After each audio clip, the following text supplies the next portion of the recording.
Jubilee Hills election ఎందుకు జరుగుతున్నది? మాగంటి గోపీనాథ్ గారి మరణం వలన జరుగుతున్నది. ఆయన భార్యకి టికెట్ ఇచ్చింది బీఆర్ఎస్.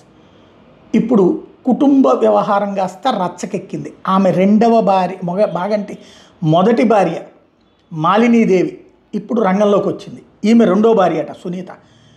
మీడియా ముందు మొదటి భార్య కొడుకు, రెండో భార్య కుమార్తె ఇద్దరు కూడా వచ్చారు.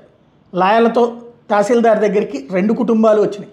మాగంటి సునీత మీద గోపీనాథ్ తల్లి మహానంద కుమారి కీలక ఆరోపణలు చేసింది.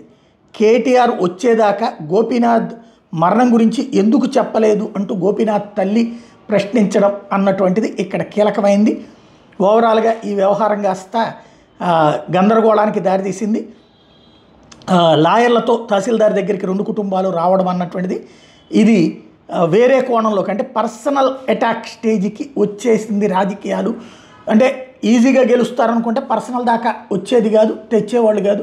ఇప్పుడు ఆ స్టేజ్లో, ఎందుకంటే మొదటి నుంచినే కాంగ్రెస్ పార్టీ ఆ కాన్సెప్ట్ తెర మీదకి తీసుకొచ్చింది. ఆవిడ వ్యక్తిగత టార్గెట్ చేసే ప్రయత్నం చేసి ఆవిడ కంటతడి పెట్టినటువంటి పరిస్థితి చూసాం. వాళ్ళిద్దరూ కాపురం చేశారు లేదా జనం చూశారు. మొదటి భార్య వాళ్ళతో ఎందుకు గొడవలు వచ్చినా మనకి తెలియదు, గోపీనాథ్ గారు బయటికి చెప్పుకోలేదు. అది వాళ్ళ ముగ్గురు వ్యక్తిగత కుటుంబ వ్యవహారం. కాస్త ఇప్పుడు రూటు మారిందనమాట. దాన్ని రాజకీయాల్లోకి తీసుకొచ్చారు.